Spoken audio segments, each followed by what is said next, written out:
তামিলনাড়ুর মানুষ কি সত্যি ভুল সিদ্ধান্ত নিয়েছিল, নাকি তারা সঠিক মানুষকে বেছে নিয়েছে?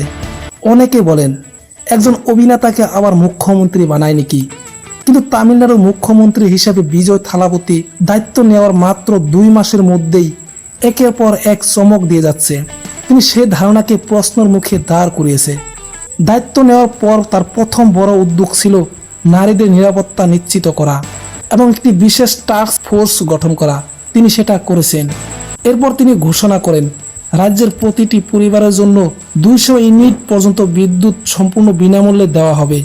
তার তৃতীয় গুরুত্বপূর্ণ সিদ্ধান্ত ছিল নিজের দল টিভিকের সব পোস্টার ও ব্যানার সরিয়ে ফেলা, কারণ অপ্রয়োজনীয় রাজনৈতিক পোস্টার শুধু অর্থের অপচয় নয়, পরিবেশ ও শহরের সৌন্দর্য নষ্ট করে।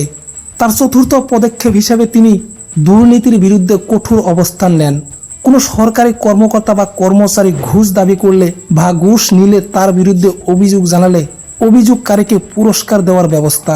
পাশাপাশি একটি বিশেষ হেল্পলাইন নাম্বার চালু করে এবং জনগণকে আশ্বস্ত করেন যে সরকারি কাজে কাউকে ঘুষ দেওয়ার প্রয়োজন নেই। তার পঞ্চম ডিসিশন হিসাবে তিনি পক্সো সহ নারী নির্যাতন এবং অন্যান্য গুরুতর অপরাধের ক্ষেত্রে দ্রুত এফআইআর নেওয়া এবং অ্যাকশন নেওয়ার নির্দেশ দেন। এছাড়াও তার সরকারের আরও কিছু উল্লেখযোগ্য পদক্ষেপ হলো মন্ত্রী বিধায়কের ছেলে মেয়েকে সরকারি স্কুলে ভর্তি করে দেওয়ার নির্দেশ করেন, রাজ্য জুড়ে মাদক বিরোধী অভিযান শুরু করেন, মন্দির, স্কুল ও কলেজের আশপাশের মদের দোকান বন্ধ করার নির্দেশ, সব সরকারি বাসকে এসি বাস করার পরিকল্পনা, সব আইএস ও আইপিএস কর্মকর্তাদের নিয়ে বৈঠক করেন এবং অপরাধীদের বিরুদ্ধে কোনো ধরনের ছাড় না দেওয়ার কঠোর নির্দেশ। রাজ্যের আর্থিক অবস্থা সম্পর্কে জনগণকে স্বচ্ছ ধারণা দিতে একটি হোয়াইট পেপার প্রকাশ করেন।